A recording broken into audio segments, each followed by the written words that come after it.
Everyone, आप सभी को मेरा नमस्कार। आप सभी का बहुत बहुत स्वागत है मेरे यूट्यूब चैनल पे। और आज की वीडियो में मैं डिस्कशन करने वाला हूं कि आपका जो 15 सितंबर को हॉस्टल वार्डन का एग्ज़ाम है, तो आपके जो अभी 20 दिन बचे हुए हैं, इन 20 दिनों में आपको तैयारी कैसी करनी है और किस सब्जेक्ट को कितना पढ़ना है, और किसी स्टूडेंट का अगर कोई सब्जेक्ट कमज़ोर है और तो उसको वो किस तरीके से कवर करना है, तो इस सारी चीज़ों के बारे में बात करूंगा।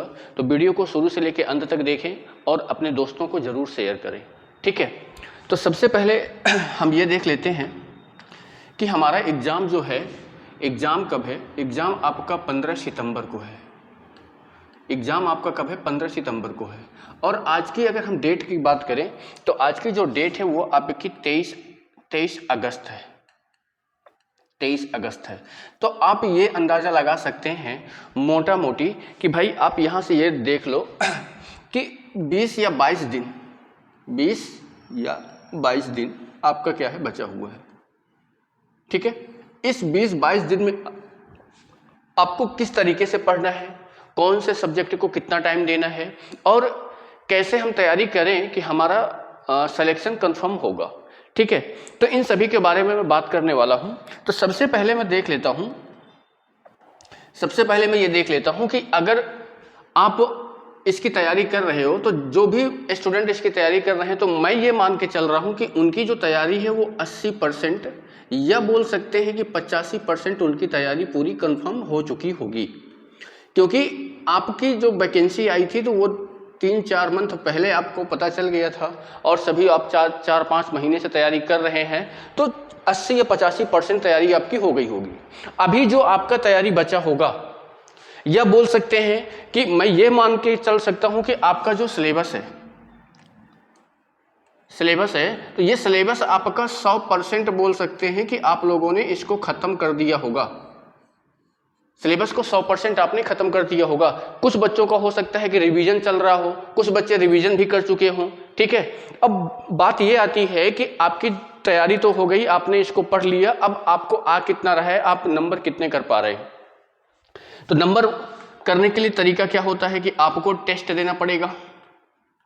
अब टेस्ट में आपके कितना स्कोर आ रहा है, आप सभी लोग जानते होंगे कि बहुत सारे लोगों ने टेस्ट दिया होगा, इस टेस्ट में कितना स्कोर कर पा रहे हैं, ठीक है। अब मैं ये मान के चल रहा हूं कि बहुत सारे ऐसे बच्चे हैं जिनका स्कोर क्या है ना, 50 और 60 के बीच में ही रह रहा है। बहुत सारे ऐसे बच्चे हैं, यानी 50 और 60 के बीच में ये ऐसे नंबर हैं कि इसमें आपको बोल सकते हैं कि जितने भी फॉर्म पड़े हैं, जितने भी लोग तैयारी कर रहे हैं, उसमें से यहाँ पे आपको बोल सकते हैं कि 60% बच्चे, मैं ये मान के चलता हूं कि 60% बच्चे इस बीच में आ रहे हैं, ठीक है। इसके बाद अगर मैं आगे बढ़ूंगा कि मान लेते हैं कि 60% और 70% के बीच में कितने बच्चे आ रहे हैं, तो भाई अगर मैं एक बात ये मान लूं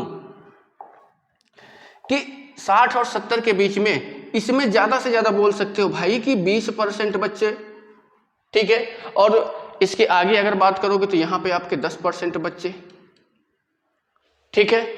बाकी देखो 60, 80, 90 और बाकी जो होंगे 10% बच्चे मान सकते हैं जिनकी तैयारी नहीं हुई होगी, तो वो बच्चों का भी 50 से कम स्कोर रहा होगा, ठीक है। अब कुछ आगे पीछे हो सकता है कि ये वाला पोर्शन जिनका 50 से कम स्कोर आता हो, बहुत सारे बच्चे अभी ऐसे मिल जाएंगे जिनका 50 से कम स्कोर आ रहा होगा। पर ये 50 और 60 के बीच में ये आपका एक एवरेज है। जिन बच्चों का यहां 60 और 70 या 70 से ज्यादा या 70% से प्लस है, जो बच्चे अगर इतना स्कोर कर रहे हैं, उनको सिर्फ और सिर्फ आपको रिवीजन करने की जरूरत है। और जहां पे आप टेस्ट देते हो, टेस्ट में जहां गलतियां हो रही हैं, उन गलतियों को दूर करने की जरूरत है, बाकी और कुछ नहीं करना है, ठीक है।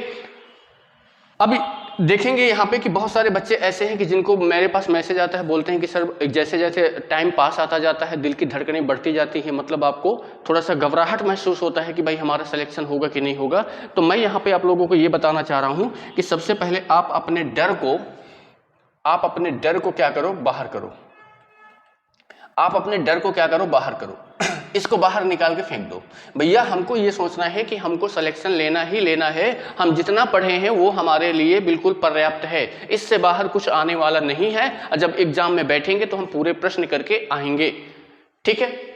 इससे क्या होगा, आपका कॉन्फिडेंस बढ़ेगा, कॉन्फिडेंस बढ़ेगा तो आप एग्जाम में अच्छे तरीके से आप उसको प्रश्न को हल कर पाओगे। पहले ही डर डर के अगर जाओगे तो वहां पे आता हुआ प्रश्न भी आपका क्या होगा, गलत हो जाएगा। तो इसलिए क्या है, आप पहले अपने आप को तैयार करो कि हम जो कर रहे हैं, हम जो अपनी तैयारी किए हैं वो अपने आप में पूरी है, ठीक। अब यहाँ पे किस सब्जेक्ट को कितना ध्यान देना है, तो सभी बच्चों का अलग अलग तरीका होगा। कोई मैथ जैसे होता दिन में पढ़ता होगा, कोई मैथ को रात में पढ़ता होगा। पर मेरे हिसाब से अगर आप मैथ को पढ़ने की तरीका समझोगे कि मैथ को किस टाइम पे पढ़ना है या किस टाइम में आप मैथ को कवर कर सकते हो, तो देखो मेरी बात को कि अगर मैं यहाँ पे गणित की बात करूँ, यहाँ पे अगर मैं गणित की बात करूँ तो मेरी बात को अगर आप लोग समझोगे, गणित देखो ये आपका पता है कि इसमें 25 नंबर आपको 25 प्रश्न मिलेंगे और 25 में से ये सोच लो कि आपको 23-24 हो सकता है, तो 25 में 25 भी करके आओगे तो ज्यादा अच्छा रिजल्ट आपका आएगा, ठीक।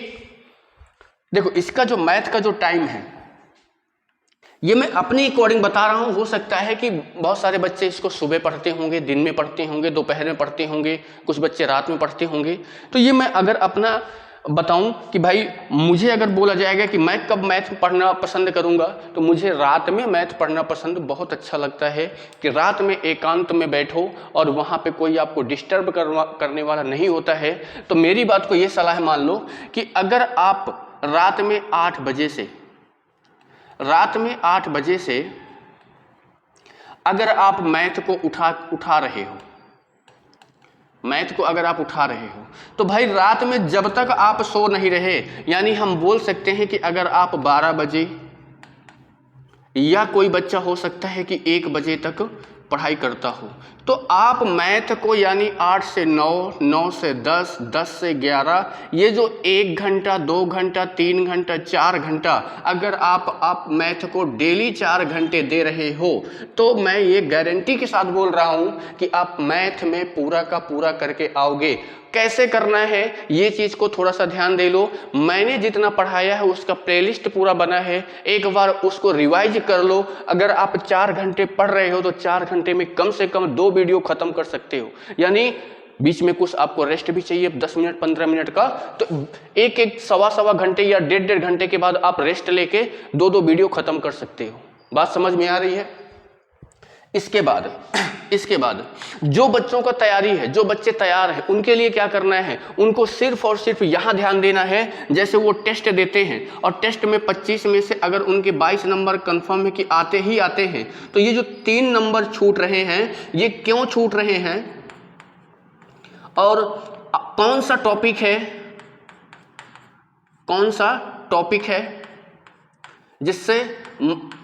जिससे नहीं बन पा रहा है, तो इनको कवर करने की आवश्यकता है। भाई ये तो 22 नंबर तो हम करके ही आएंगे, अगर वो 3 नंबर और हम बढ़ा देंगे तो हमारा रिजल्ट और बेहतर हो जाएगा, ठीक है। तो मैथ को सिर्फ और सिर्फ आप इसी टाइम में पढ़ो, इसके अलावा आप दिन में मैथ को भूल जाओ।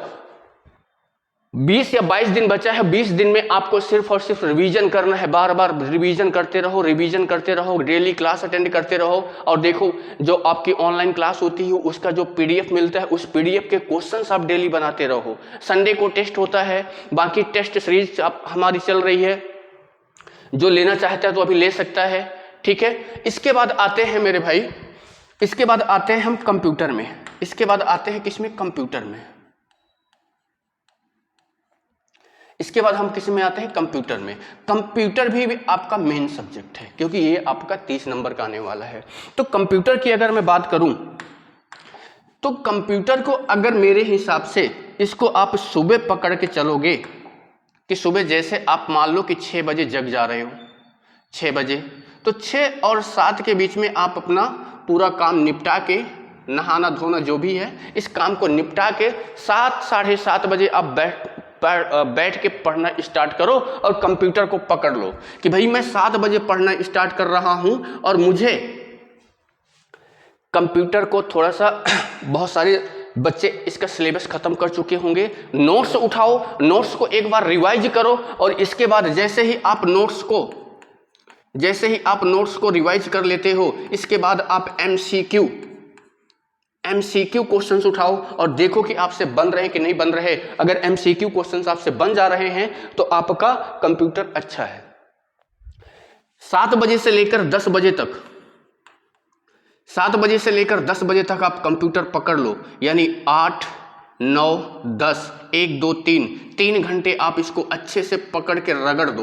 भैया मेरे ये सोचो, अभी जो 20 दिन है, 20 दिन में आप अपने फैमिली को, अपने रिश्तेदारों को, अपने दोस्तों को, सबको इग्नोर करो, सबको दूर कर दो। भैया 20 दिन हमारे लिए हमारा है, हमको इसी में 20 दिन के लिए हमको अच्छे से करना है, तभी आपका रिजल्ट अच्छा हो सकता है। इस बात को ध्यान दे लेना। और जो बच्चा इस 20 दिन के लिए अगर उसने दूसरों में टाइम बर्बाद कर दिया, जैसे अपने फैमिली में, अपने घर में, अपने दोस्तों में, अपने रिश्तेदारों में, फोन में, अगर जिस बच्चे का टाइम इसमें निकल जाएगा ना, तो फिर उसका सिलेक्शन नहीं होगा, ये कंफर्म है कि नहीं होगा। ठीक है। अब इसके बाद बचा हमारा हिंदी बच जा रहा है, ठीक है, इंग्लिश बच जा रहा है, इंग्लिश आपका बच जा रहा है, मनोविज्ञान यहाँ पे है, मनोविज्ञान है, सीजी है, ठीक है, छत्तीसगढ़ है और आपका जीके है। ये सब्जेक्ट है। ये देखो, ये आपका क्या है, 5 नंबर का आ रहा है। इंग्लिश भी आपका 5 नंबर का आ रहा है। मेरे भाई अगर इन दोनों सब्जेक्ट को मिला के अगर आप 1-1 घंटा भी देना चाहोगे, यानी 1 घंटा इसमें 1 घंटा इसमें, तो 2 घंटे ये हो जा रहा है। बात समझ पा रहे हो? और यहां से मिला के इसमें भी आप 1 घंटा दे दो, ज्यादा नहीं, 1 घंटा आप इसमें दे दो, छत्तीसगढ़ का भैया 1 घंटा दे दो, और यहां से अगर बोलेगे तो इसको भी 1 या 2 घंटा दे सकते हो डेली।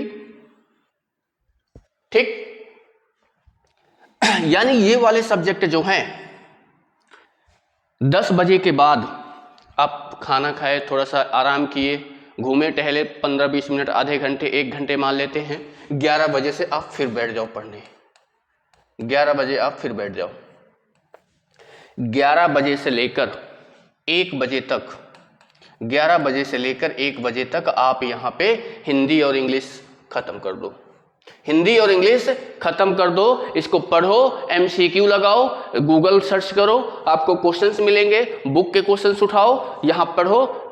जैसे ही 1 बजा, खाना खाना है, खाना खा सकते हैं, आराम करना है, आराम कर सकते हैं। इसके बाद आपकी मैथ की क्लास स्टार्ट हो जाती है 2:30 बजे से। 2:30 बजे से मैथ की क्लास स्टार्ट हो जाती है, इसको आप अटेंड करो।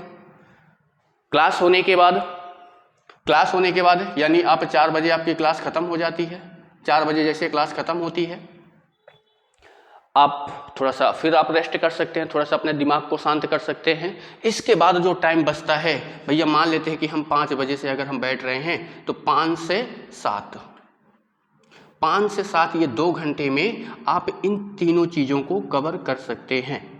क्योंकि आपको अभी सिर्फ और सिर्फ टाइम क्या करना है, पढ़ाई में देना है, बाकी किसी चीज में नहीं देना है। फैमिली वाले, घर वालों को सबको बोल दो कि मुझे 20 दिन डिस्टर्ब मत करो। ठीक, 20 दिन के बाद जहां घूमना है, जहां टहलना है, जहां जाना है आप जा सकते हैं एग्जाम देने के बाद। ठीक है, तो इस तरीके से अगर मेरे हिसाब से आप पढ़ोगे तो हो सकता है कि आपकी तैयारी और बेहतर हो जाए। अब कोई बच्चा है जिसको रात में मैथ पढ़ना नहीं पसंद आता है, वो सुबह मैथ पढ़ना चाहता है, तो वो भी अपना सुबह ये वाला पोर्शन यहाँ पे ट्रांसफर कर सकता है, ये वाला पोर्शन यहाँ पे ट्रांसफर कर सकता है। जैसे यहाँ पे 4 घंटे आपको मैथ नहीं पढ़ना है, तो भैया 2 घंटा हमने मैथ पढ़ा, 2 घंटे के बाद यहाँ पे कोई एक सब्जेक्ट और उठा लेते हैं। जैसे हम मैथ पढ़ के थोड़ा सा हमको बोरिंग महसूस हो रहा है, या मैथ पढ़ के हमको थोड़ा सा ऐसा लगता है कि 10-15 आधे घंटे के लिए दूसरा सब्जेक्ट हम उठा सकें, जिसमें हमारा माइंड फ्रेश हो जाए, तो दूसरा सब्जेक्ट उठा लो। ठीक है, तो ये हो गया आपके पढ़ने का तरीका, एग्जाम पास में है। इसके बाद अब ध्यान देना है कि लास्ट में आपको करना क्या है। लास्ट में आपको करना क्या है, सबसे पहले देखो, जैसे क्या है, आज आपकी 23 तारीख है, आप यहां पे ये समझ लो कि 2 या 3 दिन अच्छे से पढ़ाई करो, 2 या 3 दिन अच्छे से पढ़ाई करो, 2-3 दिन आप अच्छे से पढ़ाई करो। इसके बाद जैसे ही आपने अच्छे से पढ़ाई किया तो आप एक टेस्ट पकड़ो, और इस टेस्ट को एकदम मन से बैठ के 2 घंटे बैठ के इस टेस्ट को दो कि हमने जो पढ़ा है उसको हम कर पा रहे हैं कि नहीं कर पा रहे हैं। तो यानी टेस्ट दोगे, टेस्ट में आपका पता चलेगा कि आपका स्कोर कितना आया। बात समझ पा रहे हैं? ठीक है, इस तरीके से आप अपनी पढ़ाई को जारी रखोगे तो आपका सिलेक्शन कंफर्म है कि गारंटी के साथ आपका होगा। और मैथ में जिन बच्चों का अभी भी थोड़ा सा डाउट है तो वो मुझे, ये मेरा व्हाट्सएप नंबर है 9519202199, इसमें वो मैसेज करके अपनी कमियों को बता सकते हैं। उसी हिसाब से मैं उसी टॉपिक को एक बार फिर से रिवाइज करा दूंगा। और जो बच्चे टेस्ट लेना चाहते हैं वो टेस्ट भी इसी नंबर पे मैसेज करके टेस्ट भी ले सकते हैं। समझ रहे हो? अगर आपको 10 टेस्ट चाहिए तो ये आपको 100 रुपये में आपको उपलब्ध हो जाएंगे। आप ले सकते हैं, आप टेस्ट दे सकते हैं, आप अपनी तैयारी को देख सकते हैं कि हमारी तैयारी कितनी है। ठीक है, अब इसके बाद सबसे मेन बात ये आती है मेरे भाई कि बहुत सारे बच्चों का डर ये है, बहुत सारे बच्चों का ये डर ये है कि सर हम जो बनाते हैं वो हमारा सही है कि गलत है, हम कंफ्यूज रहते हैं। तो भाई एक बात को देखो, मैथ में कोई कंफ्यूजन नहीं होता है। अगर मैथ के आपके प्रश्न बन रहे हैं तो बन रहे हैं, नहीं बन रहे तो नहीं बनेंगे। इसमें ऐसा नहीं है कि आपका कोई कंफ्यूजन में आएगा। बात यहाँ पे समझ रहे हो? तो भाई आप अपने आप को इस लेवल में तैयार कर लो कि आप कॉन्फिडेंस लेके आओ कि हम जो बना रहे हैं वो करेक्ट बना रहे हैं। बाकी आप इधर उधर देखो। मैं एक चीज आपको बता दूं, एक बात मैं ये बता दूं कि ये जो यूट्यूब है, यूट्यूब में बहुत सारे बच्चे अपना टाइम बर्बाद कर दे रहे हैं। कैसे बर्बाद करते हैं? मैं अपना ही एग्जांपल लेके चल रहा हूं कि जैसे मान लो कि बहुत सारे बच्चे मेरा वीडियो देख रहे हैं, दिन भर वीडियो देखते रहेंगे, दिन भर मतलब कि 3 घंटे 4 घंटे 5 घंटे वीडियो देख रहे हैं। भाई आप किसी भी एक टीचर को, मैं ये नहीं बोल रहा हूं कि आप मुझे ही पकड़ के चलो, किसी भी एक अच्छे टीचर को आप पकड़ो और उसके जितने सारे वीडियो हैं उसको आप पूरा करो। ठीक है, ये चीज आप ध्यान से समझ लेना कि आप उसी टीचर को पकड़ो कि जो आपका टाइम खराब ना करता हो। ऐसा नहीं है कि आप कोई एक टीचर को पकड़ लिए और वो 1 घंटे में 10 प्रश्न करा दे, मैथ के 10 क्वेश्चंस करा दे, आपका टाइम क्या हो गया, खराब हो गया। भाई 1 घंटे में 10 प्रश्न करने से क्या मतलब मिलेगा? ये सोचो, आप ऐसे टीचर को पकड़ो कि भाई जो 1 घंटे में आपका 20 या 25 या 30 प्रश्न कराए, तो भाई तभी आपका ज्यादा प्रश्न करोगे कम समय में, तब आपकी चीजें और ज्यादा बेहतर होंगी। ऐसा नहीं है कि आप देखो यहाँ पे पढ़ाई जो अभी कर रहे हो तो आपके हॉस्टल वार्डन के लिए कर रहे हो, आपके जो आने वाले और भी एग्जाम हैं, तैयारी करने से भाई देखो, तैयारी यहाँ पे आप खुद ही समझ रहे हो कि 300 पोस्ट है, ज़्यादा है नहीं, 300 पोस्ट है। अब इस 300 पोस्ट के लिए आपको 6 लाख या 7 लाख आपके फॉर्म पड़े हैं। ठीक है, अब ये बताओ 6 या 7 लाख में से किनका होगा? उन्हीं का होगा जो 300 अंक के अंदर आएंगे। ठीक है, बाकी सारे बच्चे क्या होंगे? ऐसा नहीं है कि बाकी सारे बच्चों का सिलेक्शन होगा नहीं, बाकी सारे बच्चे पढ़ाई से बाहर हो जाएंगे। भाई वो इसमें नहीं होगा तो छोड़ो यार, आपको आगे जो आने वाले एग्जाम है, रेलवे आपका आने वाला है, आ गया है। ठीक है, रेलवे है, व्यापम के और भी वैकेंसी आएंगी, SSC आएगा, तो उसमें आप ये मेहनत आपकी कभी क्या होती है, खराब नहीं होती है। अगर आप आज मेहनत कर रहे हो तो कल आपको अवश्य कुछ ना कुछ प्रॉफिट जरूर मिलेगा। ठीक है, तो इसी हिसाब से अगर आप करोगे तो आपकी पढ़ाई अच्छी होगी और अच्छे से आप कर सकते हो। ज़्यादा इधर उधर टाइम बर्बाद करने का नहीं है कि भाई आप लगे हो यूट्यूब में लगे हो, नहीं। आप पहले अपने चीज़ों को, अपना सिलेबस खत्म करो, जहाँ पे डाउट आता हो वहाँ पे जाके वीडियो देखो कि हाँ हमको यहाँ पे डाउट आ रहा है, ये प्रश्न हमसे नहीं बन रहा, इस प्रश्न का सॉल्व क्या होगा, वहाँ पे जाके वीडियो को खोलो और तुरंत जाके देखो। इसके बाद फिर लग जाओ मोबाइल को किनारे करके। ये 20 दिन आपने मोबाइल को दूर कर दिया अपने से, तो आपका सिलेक्शन पक्का कन्फर्म है कि हो जाएगा, अगर आपने पूरा टाइम अपने पढ़ाई में दे दिया। ठीक है, मेरा बस उद्देश्य यही है कि आप लोगों का सिलेक्शन, ज़्यादा से ज़्यादा स्टूडेंटों का सिलेक्शन हो, जो मुझसे पढ़ रहे हैं, जो नहीं भी पढ़ रहे हैं वो भी इस चीज़ को ध्यान दें कि भाई आप पढ़ाई करोगे, अच्छे से करोगे तो अपना आपका रिजल्ट बेहतर होगा, आज नहीं तो कल आपका रिजल्ट अवश्य बेहतर होगा। ठीक है, वीडियो आपको कैसा लगा इसको आप कमेंट के माध्यम से आप मुझे कमेंट करके बताएंगे, ताकि मुझे भी आपके कमेंट पढ़ने के बाद थोड़ा सा मुझे भी अच्छा महसूस होता है कि आप लोग की तैयारी कैसी चल रही है। सभी लोग कमेंट बॉक्स में ज़रूर बताएंगे और इस वीडियो को ज़्यादा से ज़्यादा लोगों को शेयर करेंगे, ताकि सभी लोग इस चीज़ के बारे में समझें, सोचें और अपनी तैयारी को बेहतर करें।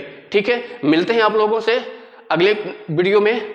धन्यवाद। आप अपना ख्याल रखें, पढ़ाई अच्छी करें। ठीक है, थैंक यू।